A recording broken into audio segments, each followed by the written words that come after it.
Hello dear my students, আজকে এই ভিডিওতে আমি তোমাদের জন্য নিয়ে এসেছি তোমরা যারা ইউজিসি এনটিএ নেট পরীক্ষার প্রস্তুতি নিচ্ছ কিংবা ওয়েস্ট বেঙ্গল গভর্নমেন্টের কলেজ সার্ভিস কমিশনের স্টেট এক্সামসের পরীক্ষার প্রস্তুতি নিচ্ছ তাদের জন্য এই ভিডিওটি খুব গুরুত্বপূর্ণ।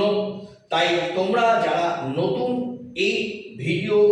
এই চ্যানেলে এই ভিডিও দেখবে, আমি অনুরোধ করব চ্যানেলটি অবশ্যই সাবস্ক্রাইব করবে আর পাশে থাকা নোটিফিকেশন বাটনটি প্রেস করতে ভুলবে না, কারণ আবার একটা নতুন সেট যখন আপলোড করব তোমাদের কাছে পৌঁছে যাবে। তোমরা জানো যে এনটিএ বছরে দুবার হয়। এনটিএ যে নেট এক্সাম বলা হয় জুন এবং ডিসেম্বর, অলরেডি জুনের ফর্ম ফিল আপ চলছে। তোমরা যারা জুন এক্সামসের পরীক্ষা নিচ্ছ তাদের জন্য এই ভিডিওটি খুব গুরুত্বপূর্ণ, সুতরাং ভিডিওটি না টেনে প্রথম থেকে শেষ পর্যন্ত দেখবে। তাহলে আজকে দেখো, তাহলে ইউজিসি নেট যেটা এনটিএ আমরা জানি যে পরীক্ষাটা নেয়, অথবা তোমরা যারা কলেজ সার্ভিস কমিশনের স্টেট এক্সামসের প্রস্তুতি নিচ্ছ ইংলিশ মানে ইংলিশ লিটারেচার, সেখানে আমি কতগুলো প্রশ্ন খুব সাজেস্টিভ ওয়েতে তোমাদের এই ভিডিওতে নিয়ে এসেছি। আশা করছি তোমাদের প্রিপারেশনে কাজে লাগবে। তাহলে চলো দেখে নিই আজকের এই ভিডিওতে তোমাদের জন্য কি কি প্রশ্ন আছে। দেখো, question number 1, well if this is poetry it is very easy to write। এই কথাটা কে বলেছিলেন? আমাদের জন্য চারটি অপশন আছে। প্রথম অপশন কি লেখা আছে দেখো, উইলিয়াম মরিস। অপশন বি লেখা আছে মরিস, অপশন সি লেখা আছে কার্লাইল এন্ড অপশন ডি লেখা আছে রাস্কিন। তাহলে এই উইলিয়াম মরিস, কার্লাইল আর রাস্কিন, এই চারটি যে অপশন আছে তার মধ্যে সঠিক হবে অপশন এ, যেখানে লেখা আছে দেখো উইলিয়াম মরিস। এই উইলিয়াম মরিস কিন্তু একজন ব্রিটিশ টেক্সটাইল ডিজাইনার ছিলেন। তিনি কিন্তু আরো তার যেটা পরিচয়, তিনি পোয়েট ছিলেন, রাইটার ছিলেন, এবং সবচেয়ে বড় কথা তিনি কিন্তু ব্রিটিশ যে টেক্সটাইল ক্রাফটস মুভমেন্ট, সেই আর্টস অ্যান্ড ক্রাফট মুভমেন্টের কিন্তু একটা বড় ভূমিকা নিয়েছিলেন। এবং তার কবিতার মধ্যে দিয়ে তিনি কিন্তু যে ফ্যান্টাসি জনরা, সেই ফ্যান্টাসি জনরা কিন্তু তিনি ব্রিটিশ বা ইংলিশ পোয়েট্রিতে কিন্তু এনেছিলেন।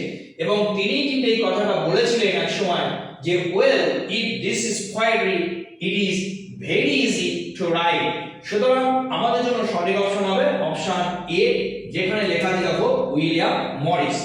ওকে, নেক্সট দেখো সেকেন্ড কোশ্চেন কি আছে, lives of eminent British statesman partly written by। তাহলে এখানে দেখো একটা বইয়ের নাম আছে যে lives of eminent British statesman. এই বইটি বা এই ডকুমেন্টারি লিখেছিলেন তিনজন মিলে লিখেছিলেন। তাই এখানে দেখো একটা কোশ্চেন আছে partly written by। তাহলে এখানে আমাদের যে চারটে অপশন আছে তার মধ্যে কে লিখেছেন partly, এবং আরো যে দুজন রাইটার আছে তাদের কথা আমরা পাবো। তাদের মধ্যে কে ছিলেন? স্যার জেমস ম্যাকিন্টশ ছিলেন এবং জন ম্যাকডিয়ারমিট ছিলেন। কিন্তু এই যে চারটি অপশন আছে যেখানে লেখা আছে দেখো option A Carlyle, option B John Galsworthy, option C লেখা আছে John Foster and option D লেখা আছে ম্যাকলে। তাহলে এই চারটি যে অপশন বা নাম আমরা পাচ্ছি, সুতরাং তাহলে আমাদের বেছে নিতে হবে কোন নামটি বা কোন অপশনটি সঠিক। তাহলে এখানে এই চারটি অপশনের মধ্যে দেখো যেখানে লেখা আছে অপশন সি জন ফস্টার, এই জন ফস্টার কিন্তু এটি লিখেছিলেন। এবার তো আমরা দেখে নেব কোশ্চেন নাম্বার 3 বা থার্ড কোশ্চেন।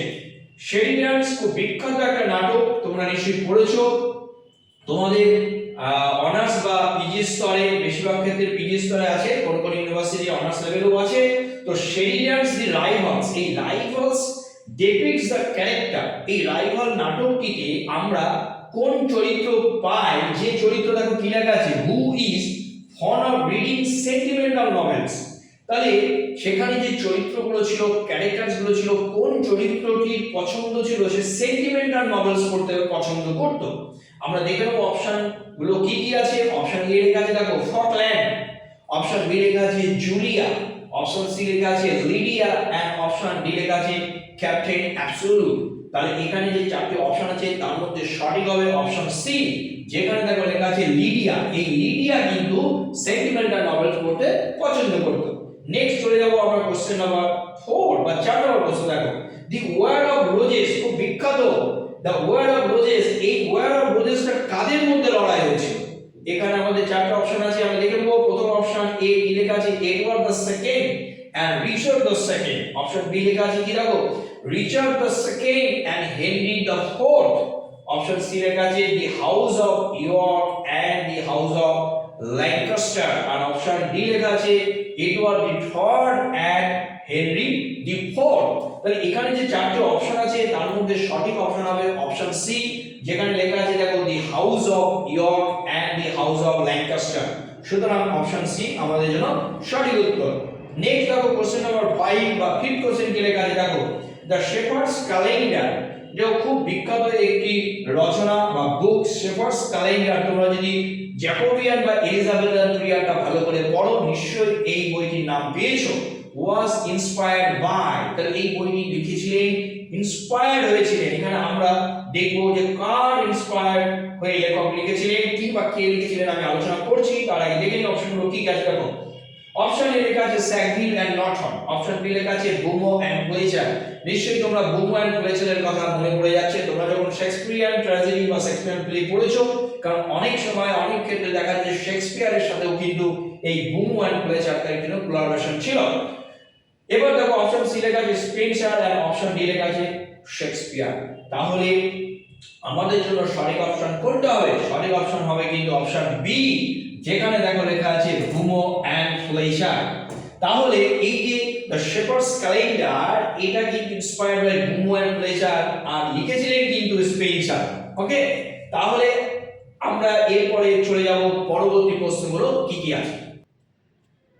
চলো এবার দেখে নিই তোমাদের জন্য নেক্সট কোশ্চেন গুলো কি আছে দেখো। কোশ্চেন নাম্বার 6 বা 6 নম্বর প্রশ্ন কি লেখা আছে দেখো, আর্থার অ্যাডামস লা professor train is based on. তাহলে এই লা professor train is based on আমাদের জন্য চারটি অপশন আছে দেখো। প্রথম অপশনে কি লেখা আছে আ ফিউশন, অপশন বি লেখা আছে আ ড্রিম, অপশন সি লেখা আছে a friend and option D লেখা আছে রিয়েল এক্সপেরিয়েন্স। তাহলে আমরা লা প্রফেসর ট্রেন কিসের উপর ভিত্তি করে লেখা হয়েছিল? আমাদের জন্য প্রথম অপশন আ ফিউশন আছে, অপশন বি আছে আ ড্রিম, অপশন সি আছে a friend and option D real experience. তাহলে সঠিক আনসার হবে অপশন বি, যেখানে লেখা আছে আ ড্রিম।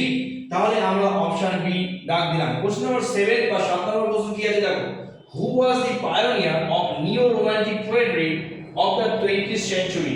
তাহলে পায়োনিয়ার অফ নিও রোমান্টিক পোয়েট্রি কে ছিলেন? আমাদের জন্য চারটি অপশন আছে, রবার্ট ব্রিজেস, অপশন বি লেখা আছে দেখো ডাইলান থমাস, অপশন সি লেখা আছে GM Hopkins and option D লেখা আছে টিএস এলিয়ট।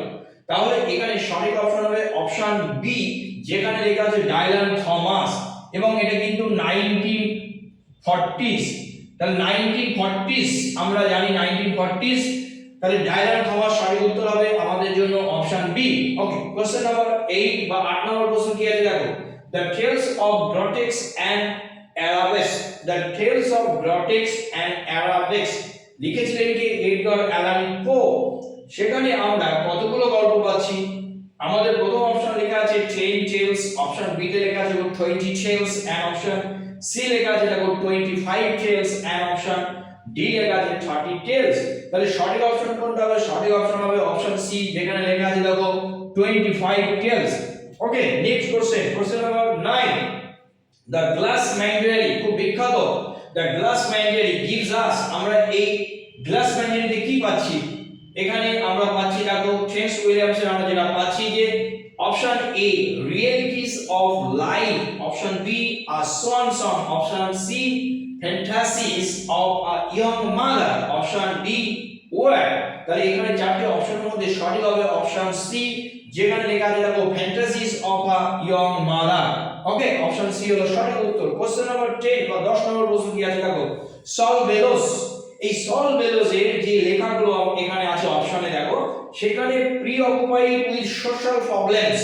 তাহলে আমরা সোশ্যাল প্রবলেমসটা কোথায় পাচ্ছি? আমাদের জন্য অপশনগুলো দেখে নিই কি কি লেখা আছে। অপশন এ লেখা আছে দেখো হাজার, অপশন বি লেখা আছে দেখো হাম্বলস গ্রিফ, অপশন সি তে লেখা আছে দেখো dining man and option D লেখা আছে না, যদি কোনোটাই না হয়। তাহলে এখানে যে অপশনগুলো আছে সেখানে যে তিনটি নাম আমরা আপাতত পাচ্ছি, অপশন এ, অপশন বি এবং অপশন সি। তার মধ্যে সঠিক কিন্তু হবে অপশন বি, যেখানে লেখা আছে দেখো হাম্বলস গিফট। সুতরাং অপশন বি আমাদের জন্য সঠিক উত্তর, তাই আমরা অপশন বি বেছে নিলাম। তাহলে আজকে এই যে ভিডিওতে যে 10টি প্রশ্ন এবং তার উত্তর নিয়ে আলোচনা করলাম, তোমরা যারা এনটিএ নেট কিংবা সিএসসি মানে কলেজ সার্ভিস কমিশনের সেট পরীক্ষার প্রস্তুতি নিচ্ছ, তোমাদের সামনে কিন্তু জুন এক্সাম আছে এনটিএ নেট ইংলিশ লিটারেচার বা ইংরেজি, তাহলে তোমাদের জন্য এই ভিডিওটি আশা করছি খুব কাজে লাগবে, বা তোমরা যদি তোমাদের প্রিপারেশনে কাজে লাগে, আর তোমাদের যদি এই ভিডিওটি ভালো লাগে লাইক করবে, কারণ তোমাদের লাইক আমাকে আরো নতুন ভিডিও বানাতে ইন্সপায়ার করে। আর তোমাদের মতো কোনো বন্ধু বান্ধব যদি এই পরীক্ষার প্রস্তুতি নেয় তাদের কাছে কিন্তু ভিডিওটি শেয়ার করতে ভুলবে না। সুতরাং আবারও বলছি, নতুন কেউ হলে চ্যানেলটি সাবস্ক্রাইব করবে, পাশে থাকা নোটিফিকেশন বাটনটি প্রেস করতে ভুলবে না। আজ এই পর্যন্ত।